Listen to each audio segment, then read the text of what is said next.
Africa, the cradle of humanity and a boundless reservoir of some of the Earth's most extensive natural resources, is portrayed as a spellbinding location with majestic landscapes and complex socioeconomic challenges.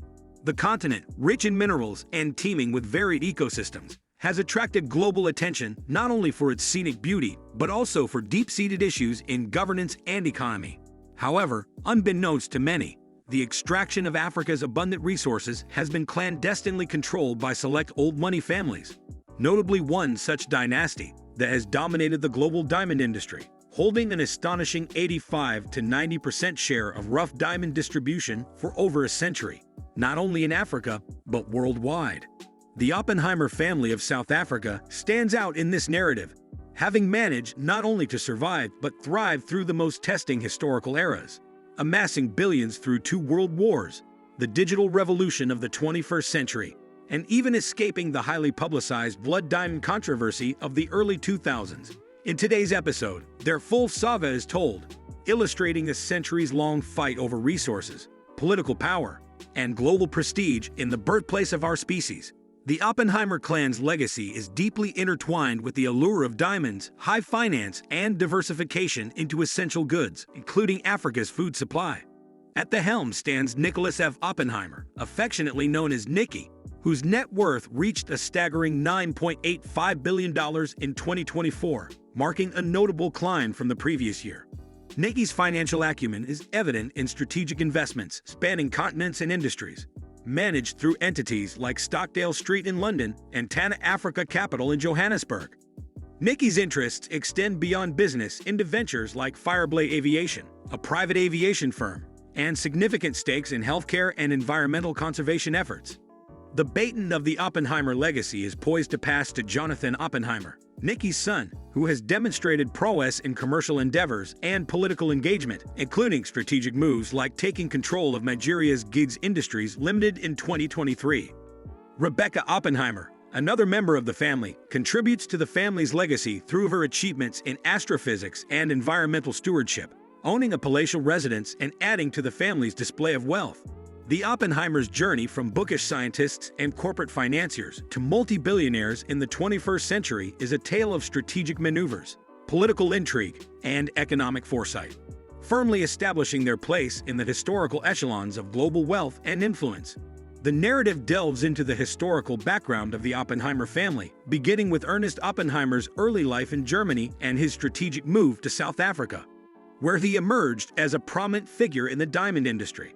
Ernest's integration into South African society, marriage, and the birth of his son Harry set the stage for the family's continued influence in the diamond industry. Ernest's partnership with William Lincoln Honnold led to the launch of the Anglo-American Corporation, a significant move in the diamond industry backed by J.P. Morgan.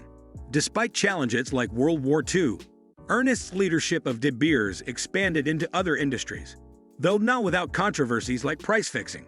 Ernest's philanthropic endeavors laid the groundwork for his son Harry's eventual leadership, promising a continuation of the family's monumental legacy. Harry Oppenheimer returned to South Africa and joined the ranks of his father's renowned company, Anglo-American. However, his corporate progression was temporarily interrupted by World War II, during which he served in the South African court in North Africa.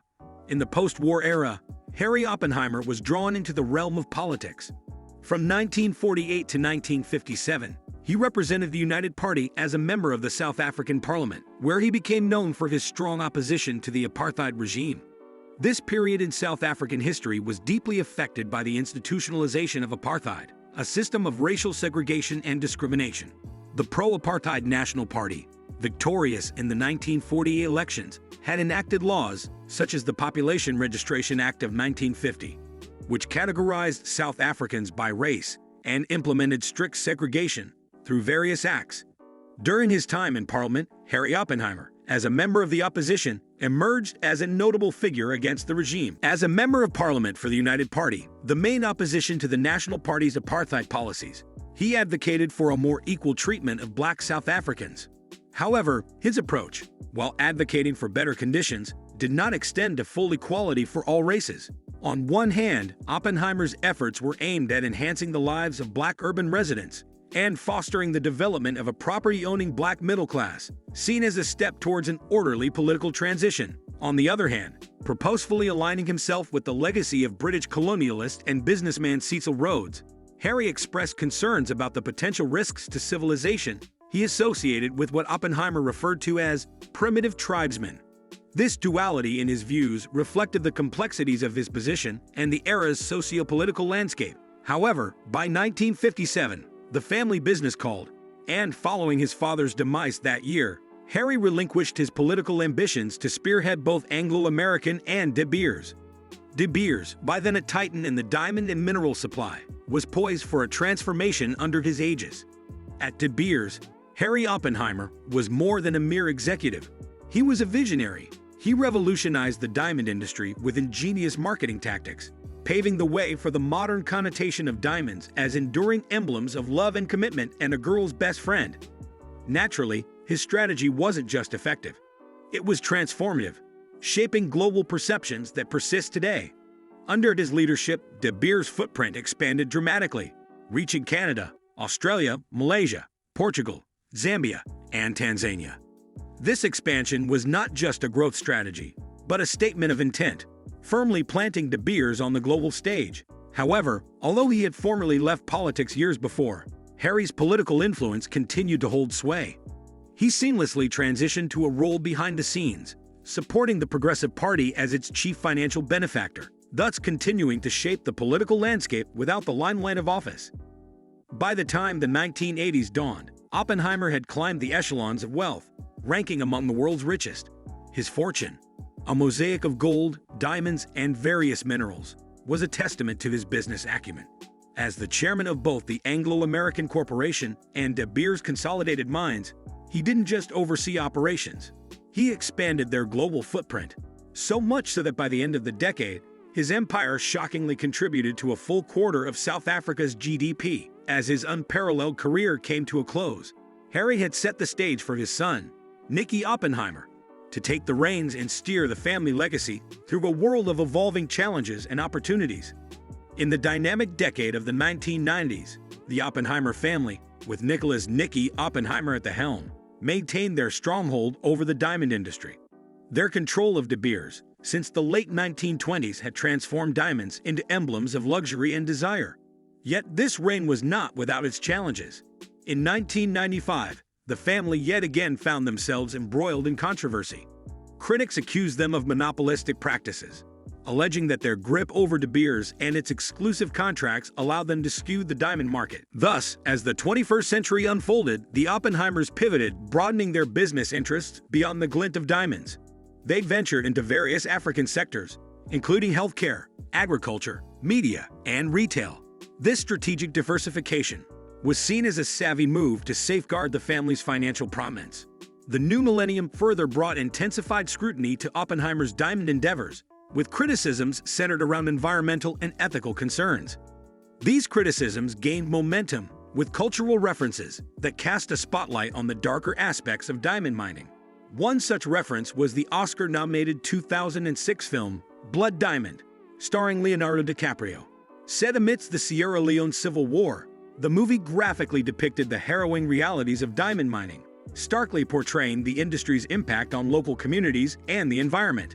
Heightened consumer consciousness about the moral complexities of the trade was simultaneous with controversial rapper Kanye West's 2005 song Diamonds from Sierra Leone, echoing similar themes and illuminating the grim abuses of Sierra Leone's diamond mines. These cultural references added momentum in pop culture to speak out against the monopolistic diamond trade. Subsequently, both the film and the song were instrumental in elevating public awareness of the ethical dilemmas in diamond mining, leading to increased scrutiny, including that of companies under the Oppenheimer umbrella. This cultural and ethical awakening marked a significant shift in how the world viewed the glittering allure of diamonds, casting a shadow on the practices that brought them to market. Then, in 2012, the diamond industry witnessed a pivotal moment as the Oppenheimer family relinquished their 40% stake in De Beers to Anglo-American. This deal, valued at over $5 billion, saw Oppenheimer's storied 80-year reign at De Beers come to a close.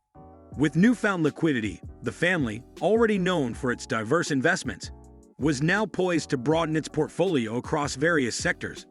Thus, in an intriguing turn of events, Oppenheimer entered Nigeria's fast food scene in 2015. This move, tapping into a market expanding by 4% annually, highlighted their agility in recognizing burgeoning opportunities. The family's foray into this sector resonated with Nigeria's growing appetite for fine dining and quick service.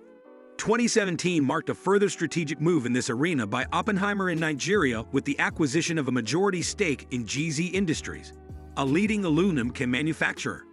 GZ Industries, boasting an annual production of 3 billion cans, became a cornerstone in Oppenheimer's investment portfolio, further entrenching their influence in Africa's largest economy. Fast forward to 2023, and Oppenheimer's investments in Nigeria's food and beverage packaging sectors have significantly shaped the market dynamics.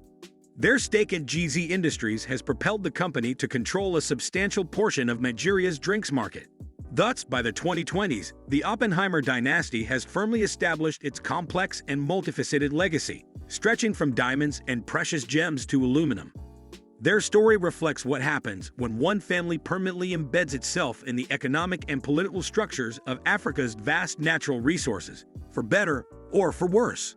And now, we'd like to hear from you in the comments. What is your opinion on the Oppenheimer family legacy? This video was requested by many subscribers, and we've been glad to help work on topics you're interested in. Thanks for watching. Kindly like and subscribe for more videos. In the comments section of the post, please tell me how many you discovered.